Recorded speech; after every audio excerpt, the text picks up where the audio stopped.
Ada anjing wujud manusia, dia perkosa santriwati berapa? 50. Siapa dia? Ternyata PWI. Ternyata Laskar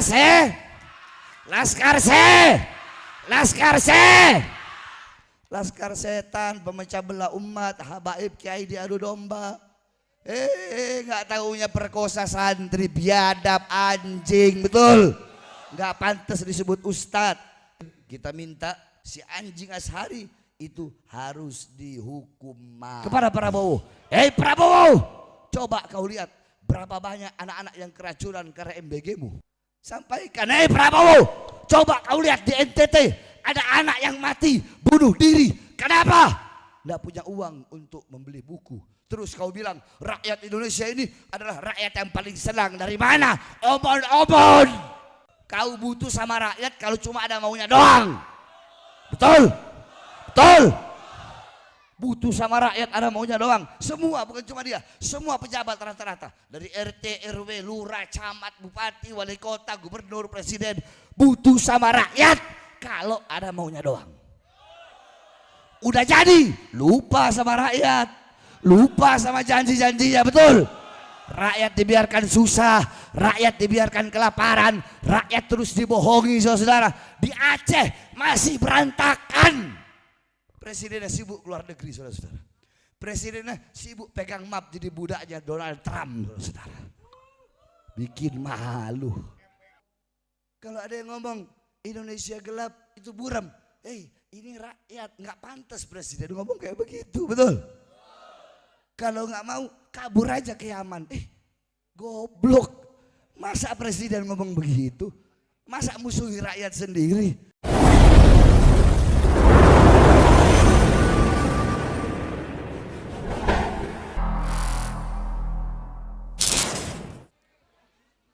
Assalamualaikum warahmatullahi wabarakatuh. Alhamdulillahil qawiyyu sultanuh, al-wadihil burhanuh, al-mabsut fil wujud karamuhu wa ihsanuh. Allahumma salli wa sallim wa barik wa karrim wa azim ala nuril anwar wa sirril asrar wa tiryakil akhyar wa miftahi babil yasar Sayyidina wa maulana Muhammadinil Mukhtar wa alihil athar wa ashabihil akhyar adada ni'amillahi wa ifdalih, amma ba'd.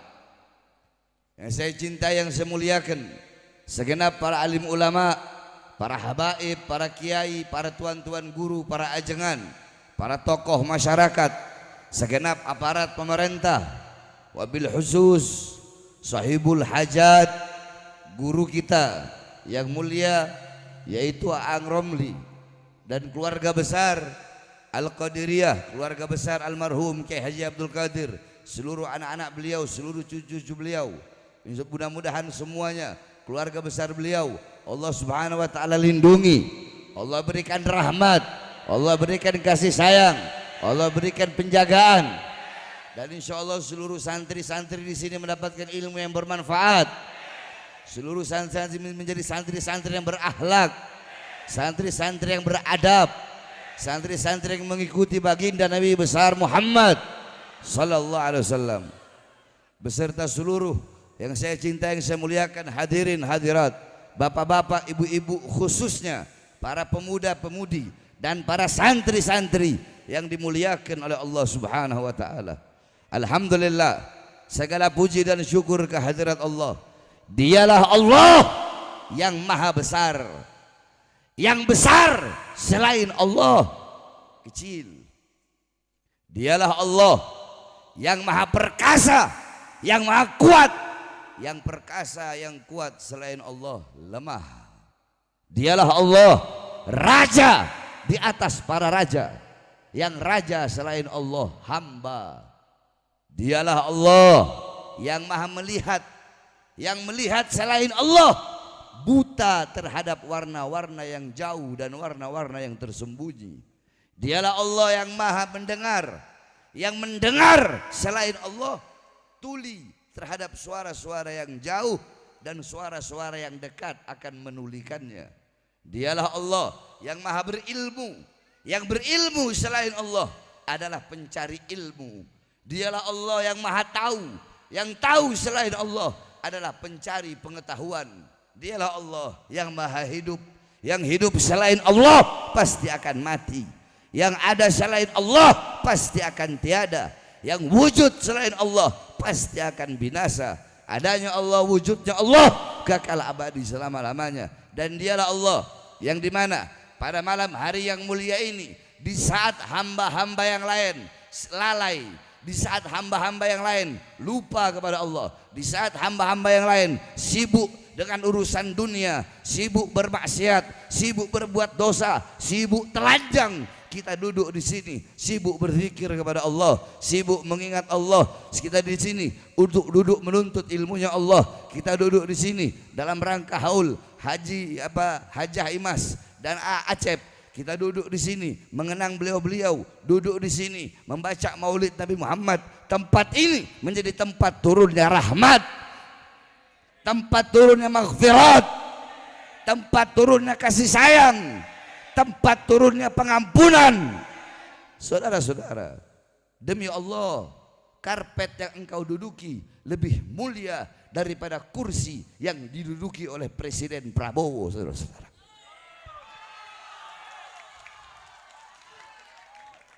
Kenapa? Karena engkau duduk di sini, engkau duduk untuk menuntut ilmunya Allah. Sayyidina Umar bin Khattab radhiyallahu an, apa kata beliau? Innallaha lam yahluk fi wajhil ardi turaban afdal min majlisil ilm. Apa kata Sayyidina Umar? Allah tidak pernah menciptakan di muka bumi sejengkal tanah yang lebih mulia selain daripada tanah yang dipakai untuk menuntut ilmunya Allah Subhanahu wa taala. Sehingga kita duduk di sini menuntut ilmunya Allah, duduk berkumpul bersama ulama, memandang wajah para tuan-tuan guru yang dimana Rasulullah mengatakan, man nadhara ila wajhil alim nadratan fa fariha biha wa khalaqallahu min tilka nadhra malakan yastaghfir lahu ila yaumil qiyamah. Apa kata Rasulullah? Siapa orang memandang wajah ulama, memandang wajah orang soleh dengan pandangan cinta, dengan pandangan gembira, dengan pandangan bahagia, maka dari setiap pandangan itu Allah ciptakan malaikat yang akan memohonkan ampun atas dosa-dosanya. Kata Rasulullah, man jalasa aliman faka'annama jalasani, faman jalasani fid dunya ajlastuhu ma'yaumal qiyamah. Siapa orang yang di dunia duduk berkumpul bersama ulama, duduk berkumpul bersama orang soleh di majelis-majelis taklim, di majelis-majelis ilmu, di majelis-majelis zikir, di masjid-masjid, di musola-musola, di surau-surau, di pondok-pondok pesantren, duduk berkumpul bersama ulama, duduk berkumpul bersama pewaris Nabi, duduk berkumpul bersama pemegang tongkat estafet perjuangan Nabi, duduk berkumpul bersama penyambung lidah Nabi Muhammad. Apa kata Nabi? Mereka sama seperti duduk denganku di dunia. Dan siapa orang yang duduk denganku di dunia, kelak di akhirat akan aku dudukkan dia bersamaku. Insya Allah yang kita hauli almarhum Haji Imas Acep berkumpul bersama Rasulullah, kita pun kelak di akhirat bisa berkumpul bersama Rasulullah Sallallahu Alaihi Wasallam. Saudara-saudara, majelis-majelis perkumpulan seperti malam hari ini, inilah warisan Nabi Muhammad. Nabi Muhammad tidak mewariskan harta, pangkat, jabatan, tahta, kekuasaan, rupiah, uang, bukan itu, emas, perak, bukan itu warisan Nabi. Warisan Nabi Muhammad ilmu, amal, akhlak, adab, warok, khauf, ikhlas, takwa, zuhud, ibadah, qanaah. Ini warisan Nabi Muhammad. Engkau duduk di sini untuk mengambil warisan Nabi Muhammad. Nah, saudara-saudara, setelah engkau mendapatkan warisan Nabi Muhammad, walaupun kau mendapatkan warisan dunia emas segunung, itu tidak ada apa-apanya, tidak ada nilainya dengan warisan Nabi Muhammad SAW. Abu Hurairah radhiyallahu an, beliau pergi ke pasar. Apa kata beliau? Hei orang-orang pasar, di masjid sedang dibagi-bagikan warisan Nabi Muhammad. Yang berdagang tutup tokonya. Mereka semua pergi ke masjid. Sampai ke masjid mereka lihat, kata mereka, wahai Abu Hurairah, mana? Tidak ada dibagikan baju Nabi, sorban Nabi, tidak ada dibagikan. Yang ada cuma lingkaran halakoh orang-orang yang sedang menuntut ilmu. Apa kata Abu Hurairah? Majelis-majelis ilmu itulah warisan baginda Nabi besar Muhammad sallallahu alaihi wasallam. Saudara-saudara, jarak kedekatanmu dengan Nabi, jauh dekat engkau dengan Nabi kelak di akhirat, itu menurut kadar kedekatanmu di dunia dengan majelis-majelis seperti ini. Sampai-sampai Imam Haddad mengatakan, pahala majelis ilmu itu pahala tak bisa dilihat. Pahala apapun gak bisa kita lihat. Andaikan kita bisa melihat pahala duduk di majelis ilmu, kata beliau, maka akan kita habiskan seluruh hidup kita untuk duduk di majelis ilmunya Allah Subhanahu wa taala, karena begitu mulia dan begitu agung majelis-majelis seperti ini, saudara-saudara. Oleh karenanya beruntunglah para pejabat-pejabat, para aparat-aparat, para pemerintah yang duduk berkumpul di majelis-majelis ilmu. Sebab kenapa? Dikatakan khiyarul umara alladzina ya'tunal ulama. Sebaik-baiknya pejabat, sebaik-baiknya aparat adalah pejabat dan aparat yang mendatangi ulama. Sebaliknya, wasyirarul ulama, dan seburuk-buruknya ulama, sebangsat-bangsatnya ulama adalah ulama yang mendatangi pejabat dengan niat dan tujuan harta, pangkat, jabatan, berdiri di depan pintu sudah. Oleh karenanya, hadirin sekalian yang dimuliakan oleh Allah, ini zaman akhir, ini zaman fitnah. Lebih baik dalam rumah daripada keluar rumah. Saudara-saudara sekalian dimuliakan oleh Allah, coba kita lihat banyak hamba-hamba sekarang jauh dari Nabi Muhammad SAW. Hadirin sekalian yang dimuliakan oleh Allah, Nabi Muhammad SAW, ini majelis seperti ini ada karena pengorbanan Nabi Muhammad. Beliau kepanasan, kehujanan, beliau berdarah, beliau berkeringat, beliau pipinya pernah tertusuk duri tembus sampai ke sebelah, beliau pernah betisnya terkena panah, saudara-saudara. Kenapa? Beliau berkorban untuk umatnya. Nabi Muhammad, beliau pagi, siang, sore, malam, beliau berkorban untuk siapa? Bukan untuk sahabatnya, bukan untuk ahlul baitnya, beliau berkorban demi kita sebagai umatnya. Beliau seorang nabi yang pernah ketika dilempar dengan batu, dahinya keluar darah, beliau tampung darah tersebut agar tidak jatuh ke atas tanah. Apa di sahabat berkata, ya Rasulullah, kenapa kau tampung darahmu? Apa jawab beliau? Andaikan darahku jatuh di tanah Taif, maka penduduk Taif akan ditenggelamkan oleh bumi, sedangkan mereka adalah umatku. Saudara-saudara, tidakkah engkau mengetahui, tidakkah engkau mengenal kemuliaanmu sebagai umat Nabi Muhammad? Mengapa engkau tidak tahu kemuliaanmu? Mengapa engkau tidak tahu keutamaanmu? Engkau tidak tahu keutamaanmu, engkau tidak tahu kemuliaanmu karena engkau tidak pernah duduk di majelis Nabi Muhammad SAW. Apakah kau tidak tahu Nabi Adam alaihi salam iri kepada kalian sebagai umat Muhammad? Apa kata Nabi Adam? Aku iri kepada umat Muhammad karena Allah memberikan kepada umat Muhammad 4 kemuliaan yang tidak pernah Allah berikan kepadaku. Yang pertama, aku berbuat salah dalam keadaan berpakaian. Tiba-tiba Allah lepaskan pakaianku sehingga aku dalam keadaan telanjang. Umat Muhammad kebalik. Mereka berbuat dosa dalam keadaan telanjang, tapi tetap Allah beri mereka pakaian. Yang kedua, Allah hanya menerima taubatku ketika aku berada di kota Mekah. Nabi Adam Allah turunkan di India, Siti Hawa Allah turunkan di Jeddah, Iblis Allah turunkan di Basrah. Kata Nabi Adam, aku berbuat salah. Allah pisahkan aku dengan anak istriku, Allah pisahkan aku dan istriku Hawa selama ratusan tahun. Umat Muhammad mereka berbuat dosa pagi, siang, sore, malam, tapi tidak Allah pisahkan mereka dengan anak dan istri mereka. Aku berbuat salah, Allah terima taubatku di Mekah. Umat Muhammad dimanapun mereka bertaubat, nggak harus ke Mekah, dimanapun, kapanpun mereka bertaubat, Allah terima taubat mereka. Aku berbuat salah di sorga, Allah keluarkan ke dunia. Umat Muhammad berbuat salah di dunia, Allah Subhanahu wa taala masukkan mereka ke sorga. Alwi, diam, duduk. Ali, diam, duduk, jangan bicara. Diam, duduk situ, nggak boleh ngomong. Umat Muhammad mereka berbuat salah di dunia, tapi kalau bertaubat meninggal husnul khatimah, Allah masukkan mereka ke dalam surga. Sungguh aku iri kepada umat Muhammad. Tidakkah kau tahu kemuliaan itu? Tidakkah kau tahu bahwa Nabi Musa alaihissalam berkata, ya Allah, aku ingin melihat zatmu. Apa kata Allah? Wahai Musa, kau akan hancur lebur, kau tidak akan bisa melihat zatku. Ketahuilah, antara diriku dengan hamba-hambaku ditutupi dengan 70.000 hijab, 70.000 penghalang. Al-Imam Ghazali menjelaskan penghalangnya Allah. Setiap penghalang Allah ciptakan dari cahaya, air dan kegelapan. Di dalam penghalang Allah ada suara gemuruh air. Andaikan kita bisa mendengar itu suara air, hati kita bakal copot dari badan saking dahsyatnya suara gemuruh air tersebut. Apa kata Allah?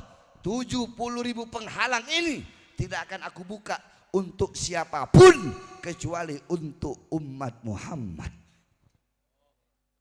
Apa kata Nabi Musa? Ya Allah, aku tidak bisa menjadi Muhammad, maka jadikanlah aku bagian daripada umat Muhammad. Tidakkah kau tahu kemuliaan itu? Tidakkah kau tahu bahwasanya umat-umat terdahulu kalau mereka berbuat dosa besar, mereka harus cari gunung jurang yang tinggi, loncat sampai mati, baru tobat mereka diterima. Kita enggak seperti itu. Berbuat dosa cukup kita bertobat, berdoa kepada Allah Subhanahu wa taala. Ini keutamaan dan kemuliaan yang Allah berikan kepada kita, tapi kita lalai, tapi kita enggak tahu. Kenapa? Karena kita jauh dari Nabi Muhammad sallallahu alaihi wasallam. Saudara-saudara, ketahuilah, Al-Imam Ali bin Abi Thalib radhiyallahu an, beliau berkata, inna Rasulullah sallallahu alaihi wasallam fi akhir nafsi harakat syafataihi marratain falgaitu sam'i fasabi'tuhu yaqul ummati ummati fagubidar Rasul sallallahu alaihi wasallam. Kata Sayyidina Ali, pada saat detik-detik terakhir wafatnya Rasulullah, aku melihat beliau menggerakkan bibirnya dengan 2 kali gerakan. Aku dekatkan telingaku. Beliau berkata, ummati, ummati, umatku, umatku. Datang Jibril, datang Allah berkata, wahai Israel, cabutlah engkau pasang sebaik-baiknya wajah. Karena engkau akan mencabut sebaik-baiknya makhluk, yaitu Muhammad SAW. Datang Israel, kata Allah, engkau izin dulu kepadanya, izin dulu, mau atau tidak dicabut nyawanya. Kalau dia mau, kau cabut. Kalau dia tidak mau, kembalilah kepadaku. Datang Israel di depan rumah Rasulullah. Rasulullah di rumah Sayyidatuna Aisyah di kamar, beliau sedang sakit. Pintu dibuka oleh Sayyidatuna Fatimah.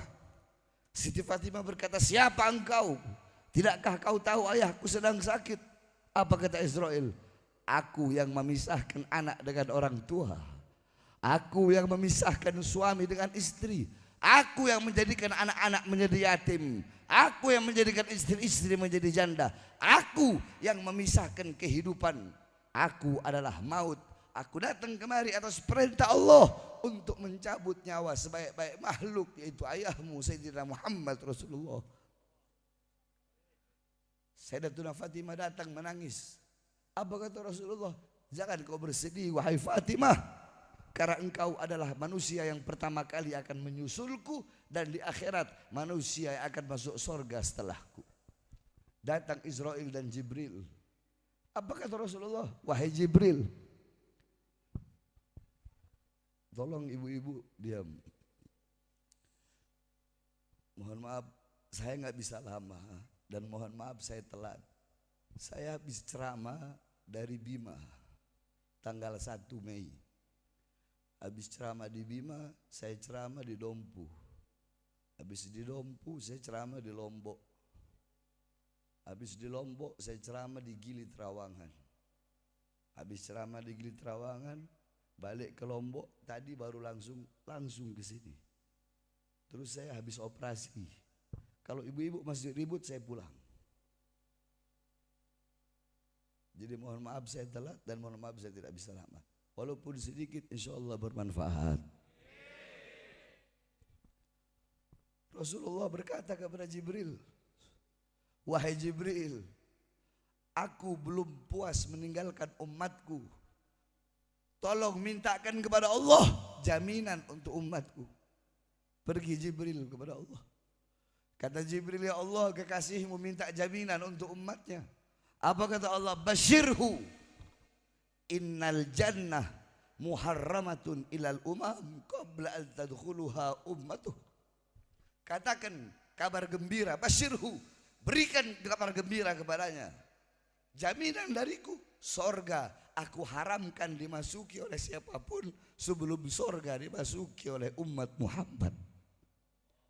Kata Rasulullah, al-an qarat aini, sekarang aku puas, sekarang aku sudah lega, maka cabutlah nyawaku. Israel mencabut nyawa Rasulullah. Rasulullah mendesah.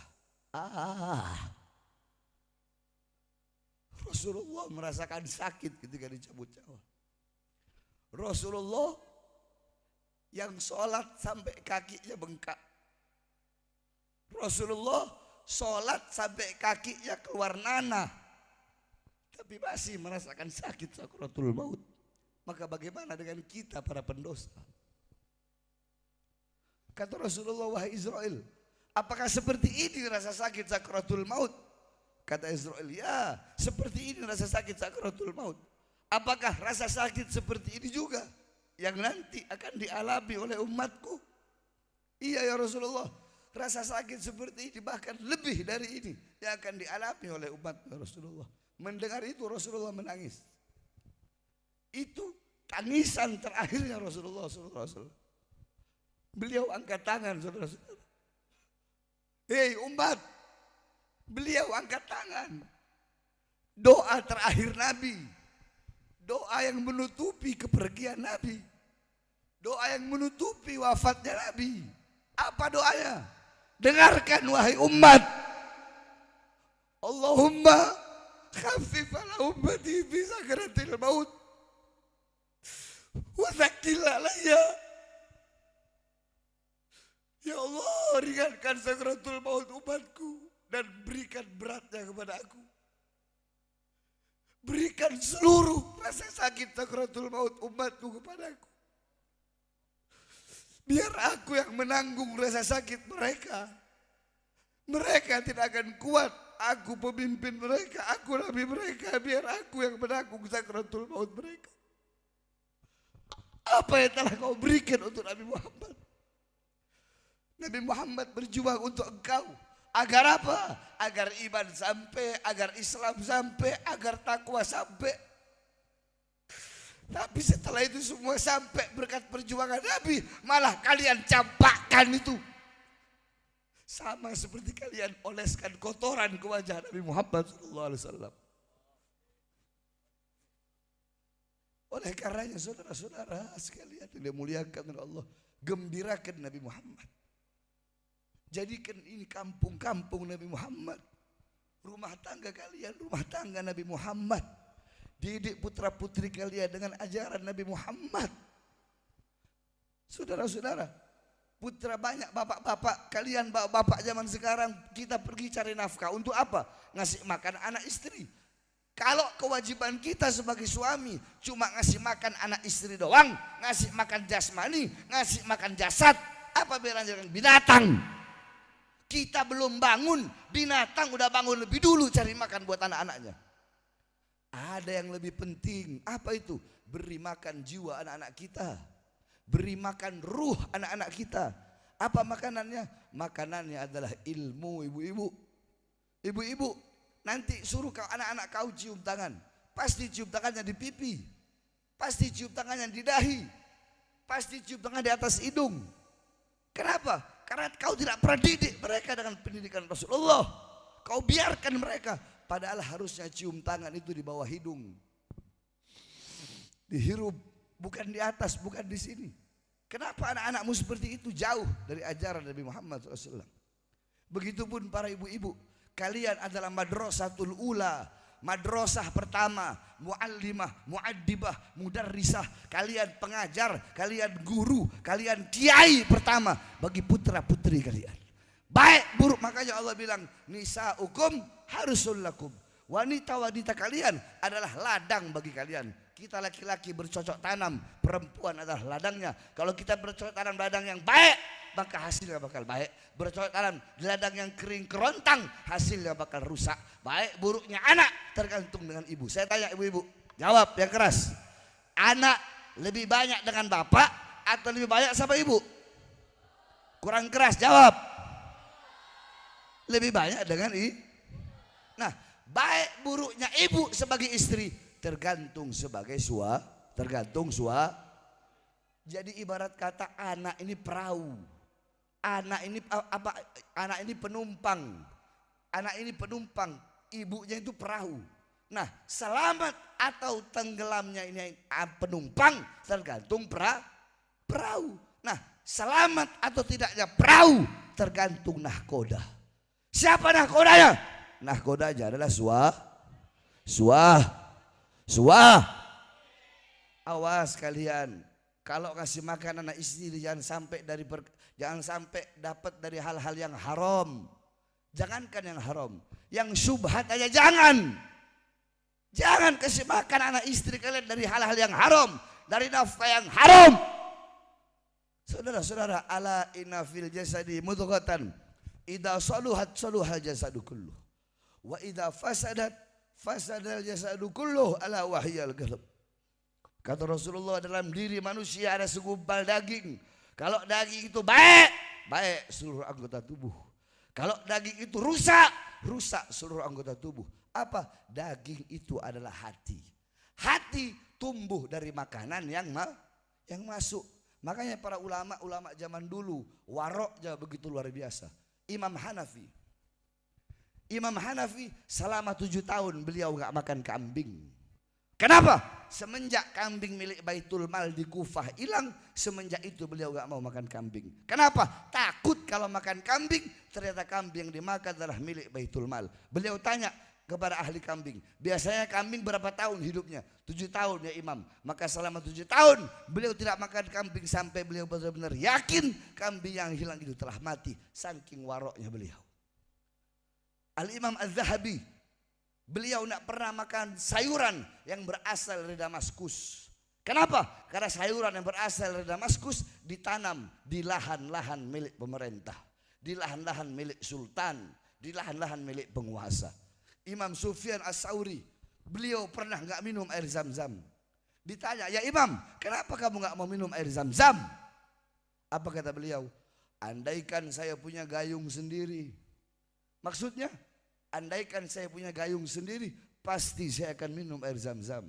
Saya tidak minum air Zam-Zam karena gayung yang disediakan di sumber Zam-Zam adalah gayung milik pemerintah, gayung milik sultan. Sampai segitunya para ulama menjaga. Ulama zaman sekarang enggak makan uang pemerintah, sehingga apa? Diam dengan ketidakadilan para pejabat dan aparat.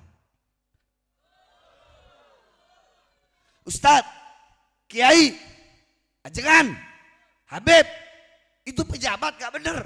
Kenapa diam? Gak enak. Pondok pesantren saya bisa kasih 2 miliar kemarin. Saudara-saudara, Al-Imam Ahmad berkata, apa kata beliau? Selama kamu masih mencari ridho manusia, selama itu lidahmu tidak akan sanggup untuk menyampaikan kebenaran. Saudara-saudara sekalian yang dimuliakan oleh Allah Subhanahu wa taala. Saya 13 kali masuk penjara. Keluar masuk penjara. Buat apa? Untuk membela rakyat. Saudara-saudara, untuk rakyat, untuk bangsa, untuk agama, untuk negara.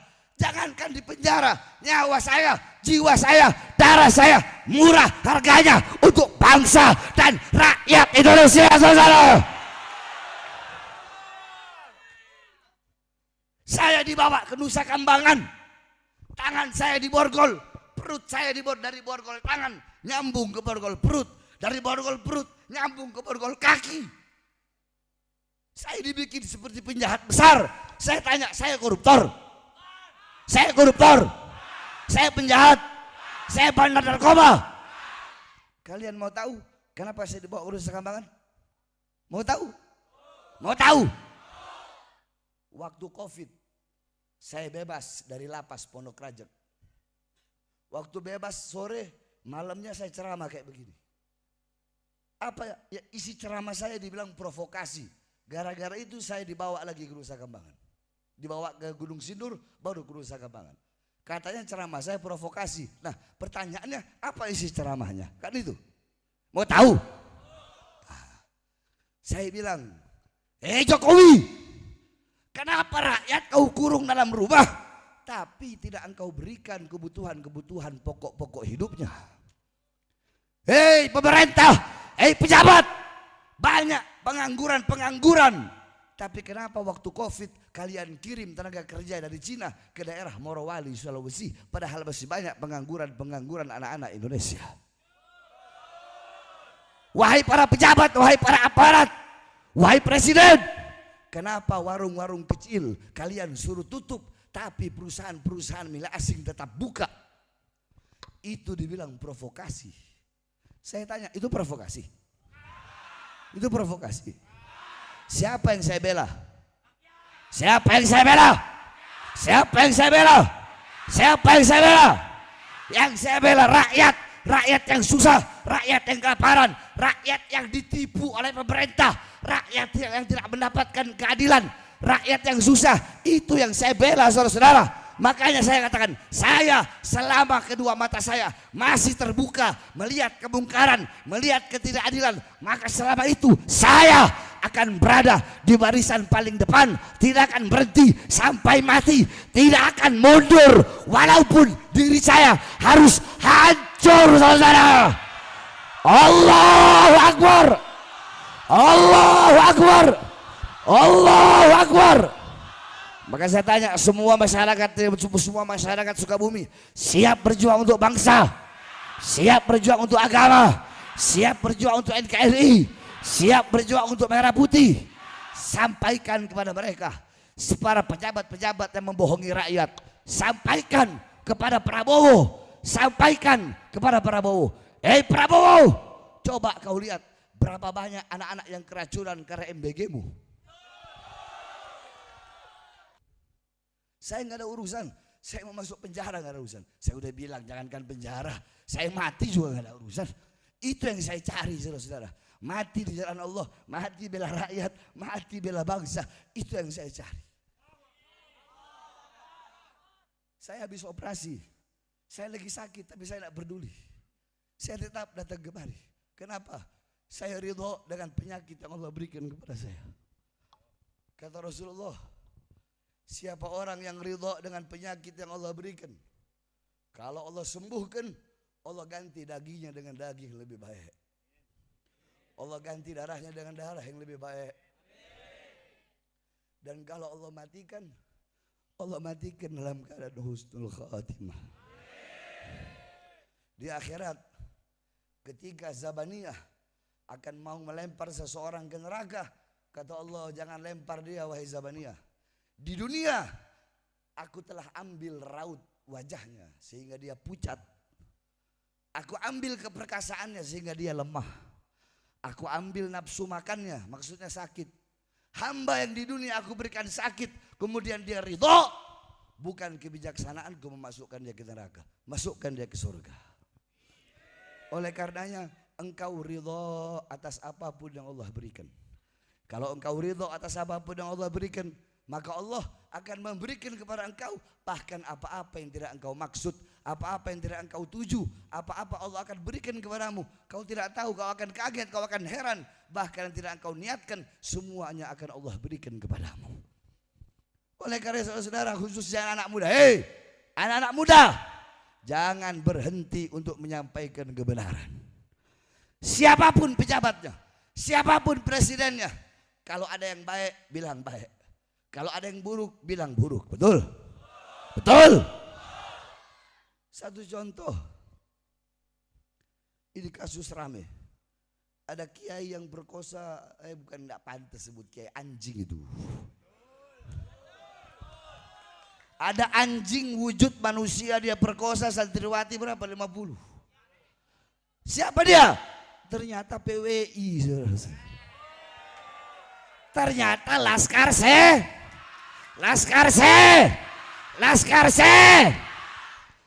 setan, pemecah belah umat, habaib kiai diadu domba. Nggak taunya perkosa santri, biadab, anjing, betul? Betul. Nggak pantas disebut ustadz. Tapi ingat, jangan hanya gara-gara satu anjing yang begitu kau anggap semua kiai begitu. Enggak. Jangan gara-gara satu membocorkan perahu semua tenggelam, jangan. Sama kayak polisi sama Pak Slamet. Contoh Sambo. Sambo bangsat, Sambo bejat, Sambo pembunuh. Tapi kita nggak bisa bilang semua polisi kayak Sambo. Masih ada polisi-polisi yang baik. Masih banyak polisi-polisi yang baik. Satu contoh, saya tanya, kalian punya keranjang? Punya isinya buah. Ada satu buah yang busuk. Kalian buang semua. Yang mana yang dibuang? Jadi kalau ada polisi yang bejat, ya buang yang bejat itu. Ada ustadz kiai yang bejat, habib yang bejat, ya dia aja yang buang. Jangan anggap semua seperti itu, betul? Sama kayak perempuan-perempuan. Ada laki-laki yang nyakitin, langsung bilang, saya udah gak percaya sama semua laki-laki. Begitupun laki-laki. Laki-laki disakitin sama perempuan, saya udah gak percaya sama semua perempuan. Paham? Jangan satu membocorkan perahu, semua tenggelam. Sampaikan, Prabowo, coba kau lihat di NTT ada anak yang mati bunuh diri. Kenapa? Nggak punya uang untuk membeli buku. Terus kau bilang rakyat Indonesia ini adalah rakyat yang paling senang. Dari mana? Obon-obon. Kau butuh sama rakyat kalau cuma ada maunya doang. Betul? Betul? Butuh sama rakyat ada maunya doang. Semua, bukan cuma dia, semua pejabat rata-rata. Dari RT, RW, lurah, camat, bupati, wali kota, gubernur, presiden. Butuh sama rakyat kalau ada maunya doang. Udah jadi, lupa sama rakyat. Lupa sama janji-janjinya, betul? Rakyat dibiarkan susah, rakyat dibiarkan kelaparan, rakyat terus dibohongi, saudara. Di Aceh masih berantakan. Presidennya sibuk keluar negeri, saudara-saudara. Presidennya sibuk pegang map jadi budaknya Donald Trump, saudara. Bikin malu. Presiden ngomong, kalau ada yang ngomong Indonesia gelap, apa buram, apa dia bilang? Kalau ada, apa dia bilang? Bukan, kalau yang Indonesia gelap, kalau ada yang bilang Indonesia gelap itu buram. Ini rakyat, nggak pantas presiden ngomong kayak begitu, betul? Kalau nggak mau kabur aja ke Yaman. Goblok. Masa presiden ngomong begitu? Masa musuhi rakyat sendiri? Saya tanya, pantas nggak presiden ngomong begitu? Pantas nggak? Pantas nggak? Kenapa dia ngomong begitu? Semenjak Jenderal Baleho jadi stafnya dia. Siapa Jenderal Baleho? Dudung, saudara-saudara. Yang diduga terlibat kasus KM50 pembunuhan 6 laskar. Saya terakhir masuk penjara berapa bulan itu? Sekitar 6-7 bulan ya, 7 bulan 8 bulan saya masuk. Itu kasus KM50. Saya masuk kasus KM50. Saya buka semua di persidangan. Satu contoh. Ketika itu yang membedah 6 laskar, saya tanya, kalau ditembak di sini, ya, ditembak di sini, itu harusnya peluru keluar di mana? Dia bilang harusnya peluru keluar di sini. Sama begini, sekalipun beda, paling 2 cm ke bawah atau ke atas. Ini enggak, peluru dari depan tembusnya ke bawah. Berarti kan ditembaknya begini. Berarti ditembak dari jarak dekat. Kalau ditembak begini, tembus sini, tembus belakang. Ini ditembak di sini, tembusnya ke bawah. Berarti ditembak begini. Kan saya juga suka nembak. Terus mereka ngomong, itu peluru tembus di antara 2 tulang rusuk begini. Tulang rusuk, peluru bisa tembus begini. Saya bilang hebat banget tuh polisi. Bisa tembak tulang rusuk tembus begini. Saya buka Saya bongkar semua kasus KM50 ketika persidangan, saudara-saudara. Sampai-sampai saya ambil foto salah satu laskar. Saya ambil foto salah satu laskar, saya lipat begini. Karena ada kain batiknya, saya lipat. Kenapa saya lipat? Ada luka di sini. Saya bilang, dokter, ini ada luka orang jatuh dari motor. Saya bohong gitu. Ini luka apa? Sebab kebanyakan mereka ngomong setiap luka itu lebam mayat, lebam mayat, lebam mayat. Ngomongnya begitu. Jadi saya tanya, ini luka apa? Oh, kalau ini luka luar, karena saya bilang kan jatuh dari motor. Oh, kalau ini luka luar, luka lecet. Akhirnya saya buka, nah inilah laskar. Ah, kalau bilang luka lecet kan, berarti benar disiksa. Berarti benar disiksa. Jadi udah jangan. Saya divonis, apa vonisnya? Bukan berita bohong, berita tidak lengkap. Berarti apa? Benar pada laskar disiksa. Itu terakhir saya masuk. Kenapa? Untuk membela laskar, membela 6 nyawa. Ini mereka pikir nyawa murah, nyawa rakyat dipikir murah. Pejabat-pejabat biadab, pejabat bangsat, jangan kau pikir nyawa rakyat murah. Kalian bisa jadi pejabat karena rakyat juga yang bisa turunkan kalian dari kursi kekuasaan, saudara-saudara. Jangan macam-macam sama rakyat, betul? Betul. Lihat kemarin, di mana-mana dibakar, betul? Kenapa?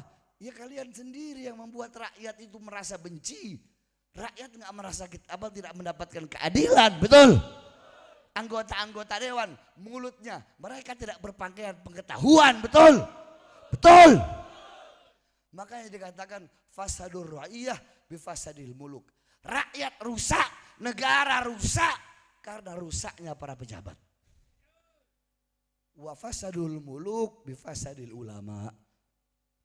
Raja rusak, pejabat rusak, aparat rusak karena rusaknya para ulama. Kenapa? Karena ulama banyak yang mendiamkan kezoliman para pejabat. Jadi semua kembali kepada ulah. Jadi Pak Selamat tenang. Tetap ulama duluan, kalau macam-macam ulama masuk neraka duluan. Selamat ini sesuai nama. Habis ulama nggak bener masuk neraka, baru pejabat yang nggak bener. Tetap ulama dulu. Di dunia Allah utamakan, di akhirat juga Allah utamakan. Lebih dulu masuk neraka kalau ulamanya ulama su. Dikatakan Imam Ali Zainal Abidin, apa kata beliau? Al ulama amanahur rasul. Ulama itu adalah amanahnya Rasulullah.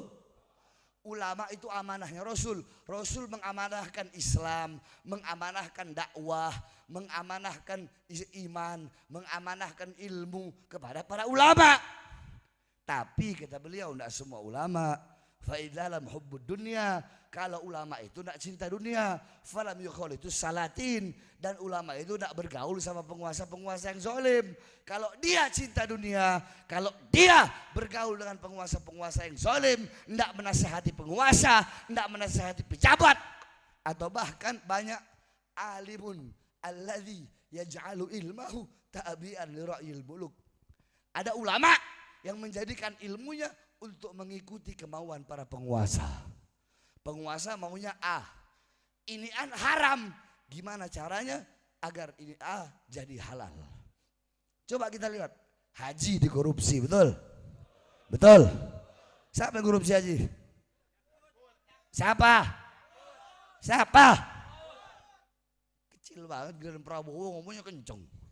Siapa? Dana haji dikorupsi, saudara. Kalau haji aja dikorupsi urusan akhirat, bagaimana cuma jalan? Ini lurahnya ada nggak? Ada nggak? Camat ada nggak? Oh brengsek.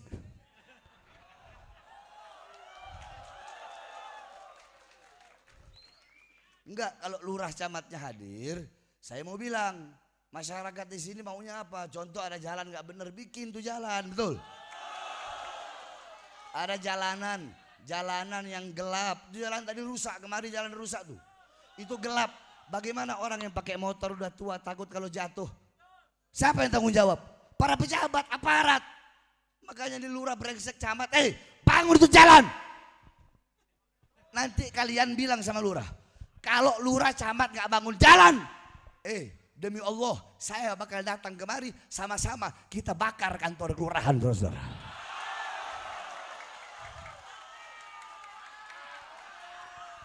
Iya. Loh, Beb, kenapa dibakar? Iya, dibilangin nggak diomongin, dibilangin nggak mau, ya bakar. Kalau lidah udah nggak bisa berbicara, maka korek dan bensin yang berbicara. Betul?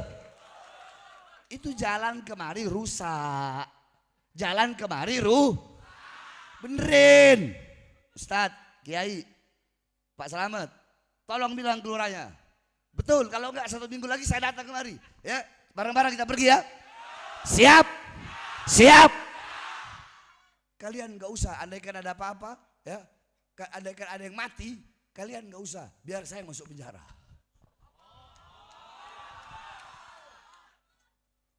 Bangun itu jalan, orang untuk rakyat kok. Betul? Apa kata Sayyidina Umar? Kata Sayyidina Umar, celakalah Umar andaikan ada keledai yang jatuh karena kerikil yang berada di jalan. Terus itu lubang berapa banyak brengsek?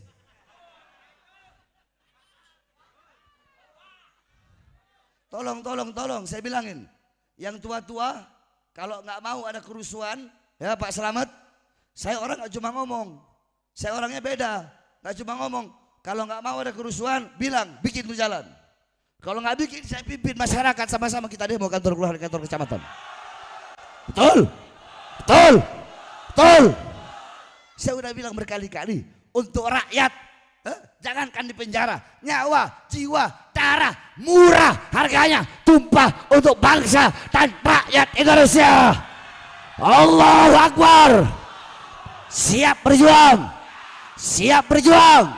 Sampaikan kepada mereka, presidennya, Prabowo, menteri-menterinya, gubernurnya, semuanya sampaikan, kami pemuda-pemudi Indonesia bersumpah demi Allah, selama darah kami masih merah, tulang kami masih putih, merah putih, maka selama itu kami tidak akan pernah berhenti untuk melawan kemungkaran, melawan kezaliman, melawan ketidakadilan. Kami akan terus berjuang sampai titik darah penghabisan, saudara. Allahu Akbar, Allahu Akbar, Allahu Akbar. Ini lurah pasti dengar ini.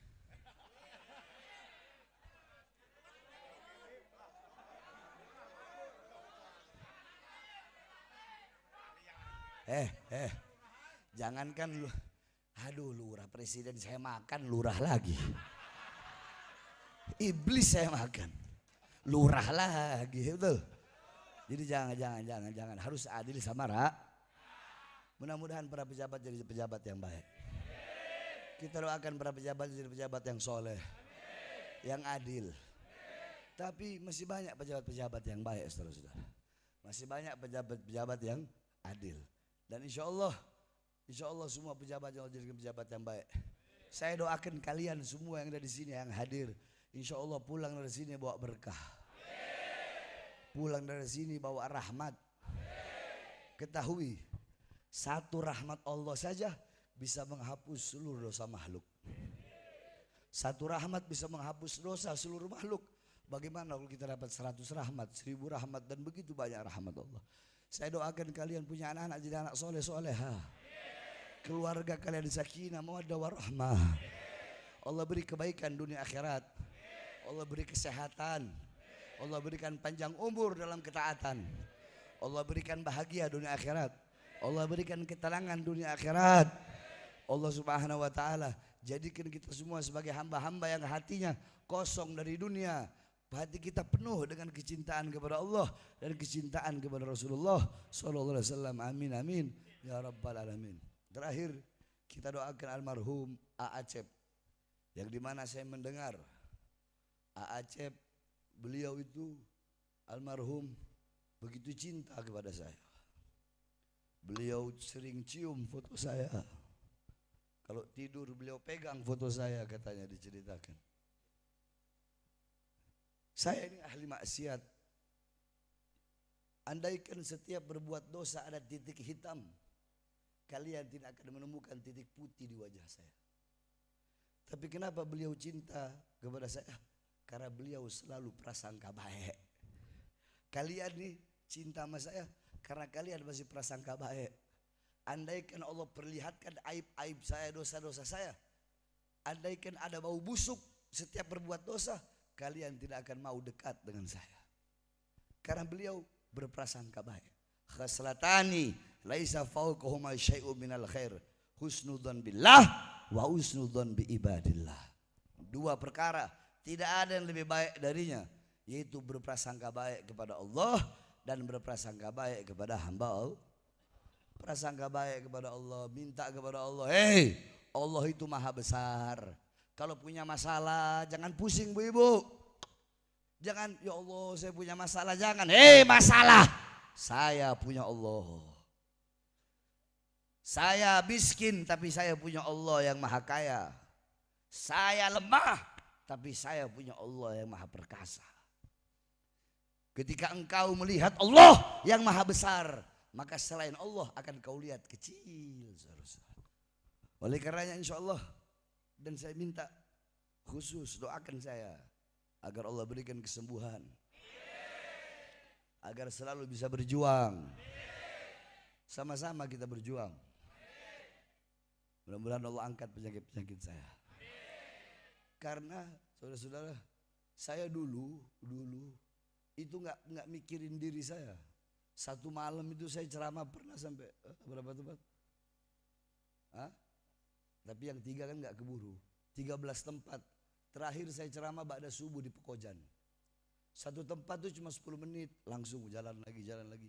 Nggak makan. Jadi berasanya baru sekarang gitu ibu-ibu. Jadi dulu tuh saya nggak makan, nggak minum, dakwah terus ceramah ke sana. Pernah sampai 1 hari 3 provinsi.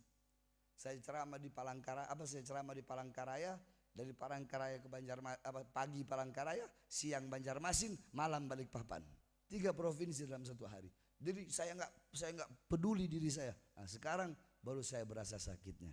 Makanya doakan mudah-mudahan Allah angkat penyakit-penyakit saya.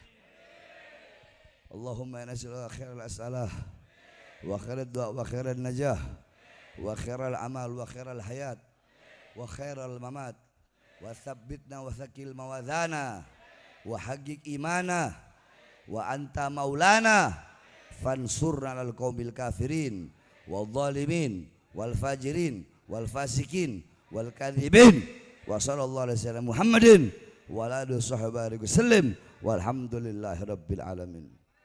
Terakhir kita minta itu si anjing, siapa namanya tuh? Siapa? Namanya siapa itu yang perkosa santri itu? Ashari. Si anjing Ashari itu harus dihukum mati. Betul? Ya, kayak begitu terus dihukum mati. Agar apa? Agar jadi pelajaran. Saudara-saudara, orang-orang seperti itu ya, hidup tujuannya perut, berbuat dosa di bawah perut. Itu maksudnya paham? Ya, tujuan hidupnya perut, makan, berbuat dosanya di bawah perut, tahu? Yaitu dia perkosa 50 santri. Orang yang tujuannya perut seperti itu dan di bawah perut, maka nilainya di sisi Allah sama dengan sesuatu yang keluar dari perutnya. Tahu kan? Tahu kan? Tai. Paham? Nah, makanya awas, jaga syahwat, jaga hawa nafsu. Anna syahwata tusayyirul abida, tusayyirul muluka abida. Wa sabra yusayyirul abida muluka. Hawa nafsu, syahwat bisa menjadikan raja, bisa jadi budak karena hawa nafsu, karena syahwat. Diceritakan pernah ada 3 orang masuk dalam goa. 3 orang masuk dalam. Tiba-tiba gua itu tertutup. Mereka nggak bisa keluar. Tertutup pakai batu besar. Orang yang pertama berdoa kepada Allah, berwasilah dengan amal-amal ibadahnya. Tetap itu batu nggak kebu. Orang kedua berwasilah dengan amal ibadahnya. Tetap itu pintu nggak kebu. Orang ketiga berwasilah. Apa wasilahnya? Ya Allah, saya pernah berada di kebun dengan sepupu perempuan saya. Sepupu perempuan saya mengajak saya untuk berzina. Saya ambil api, saya taruh tangan saya panas. Maka saya merasakan kalau api dunia saja begitu panas, kalau saya berzina masuk neraka, bagaimana dengan api neraka? Kamu tahu api neraka? Api neraka itu ada 4. Yang satu berwarna merah, paling rendah. Di atasnya yang warna biru. Di atasnya lagi yang warna hitam. Yang paling panas warna putih. Jangankan ngomong yang putih yang paling panas. Yang merah ketika Allah ciptakan, Allah ambil uap. Uapnya bukan apinya. Allah ambil uapnya, Allah taruh di dunia. Ini dunia terbakar beserta isi-isinya. Itu baru uapnya, belum apinya. Bagaimana dengan yang warna biru? Bagaimana dengan yang berwarna hitam? Dan bagaimana dengan yang berwarna putih? Imam Ali Zainal Abidin, beliau pernah sholat. Ketika sholat, rumahnya terbakar. Tapi tetap beliau dalam posisi sholat. Sampai beliau salam. Assalamualaikum warahmatullahi. Assalamualaikum warahmatullahi. Kaget rumahnya udah kebakar. Kata muridnya, Imam, kau tidak merasakan panasnya api? Apa kata beliau? Aku tidak merasakan panasnya api dunia. Karena ketika sholat aku sedang membayangkan begitu panasnya api nerakanya Allah.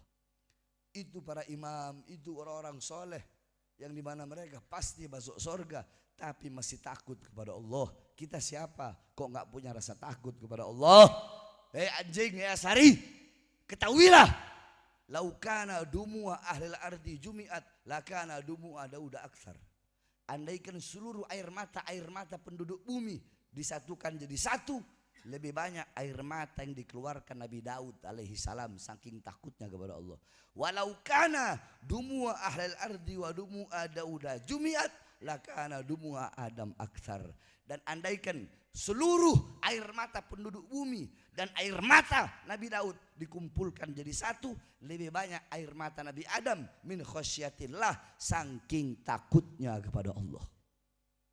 Oleh karenanya kita doakan mudah-mudahan guru kita, ya, guru kita, saya ini suka lupa saudara-saudara, apalagi lagi sakit begini. Aromli, ini beliau luar biasa. Beliau sambut saya, makasih Kiai, makasih hadiah pedangnya, terima kasih sambutannya, Ustadz antum semua, Pak Selamat. Tadi saya dikawal sama anggota, terima kasih banyak. Mudah-mudahan Allah balas kebaikan antum semua. Allah balas kebaikan antum semua. Rasulullah bilang, siapa orang yang berbuat baik kepada anak cucuku, anak cucuku tidak bisa membalasnya, kelak aku akan membalasnya di akhirat dengan syafaatku. Maka apakah ada yang lebih indah dari syafaatku? InsyaAllah kita dapat syafaat Rasulullah SAW. Amin amin. Kita doakan Aromli panjang umur. InsyaAllah beliau dikasih istiqamah dalam menyebarkan dakwah, dalam melayani santri-santri. Seorang guru harus melayani santri, harus khidmat muslimin wal muslimat, nasyri dakwah, menyebarkan dakwah. InsyaAllah antum panjang umur dalam ketaatan. Antum punya kakak-kakak semuanya. Kemudian di sini juga para laskar-laskar. Kemudian ada ormas semuanya. Ini dari mana? Goib. Kemudian ada dari PP, ada Pemuda Pancasila. Kemudian ada KBI. Kemudian ada Sapu Jagat. Nah, Sapu Jagat ini sering ke pesantren saya. Ya. InsyaAllah semuanya diberi keberkahan oleh Allah. Amin amin. Ya Rabbal Alamin. Saudara-saudara, saya mohon maaf. Ini saja dapat saya sampaikan. Terakhir, sama-sama kita nyanyikan prajurit membela Rasulullah. Apal? Apal? Semangat? Semangat? Nah, nyalain flashnya semua. Ayo. Hadro mana ada hadro? Main hadro yang semangat, yang cepat, ya. Yang tepat, tung tung tung tung tung tung tung tung tung. Gitu. Tuh. Kayak mau ngebom Israel. Hah? Ayo nyalakan flashnya, duduk aja. Kalau mau berdiri nggak apa-apa juga, berdiri terserah. Ayo, yang semangat. Terus siap. Semuanya. Prajurit pembela Rasulullah, bangkitlah untuk agama, bangkitlah untuk negara. Flashnya, satu yang di atas flashnya. Musuh. Lawan dia berdarah, agama dan negara tercinta kematian murah harganya. Maju, maju. ABC.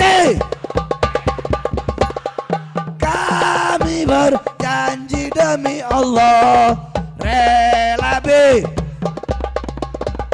Wahai prajurit pembela Rasulullah, berjuang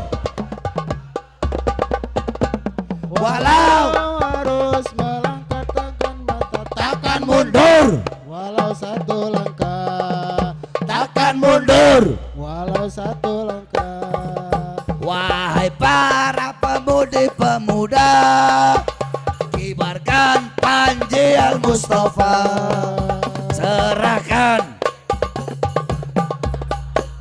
mencari syahid Di jalan Allah, maju pantang menyerah, walau bergelimangan darah akan menjadi jadi saksi di sisi Allah. Mati syahid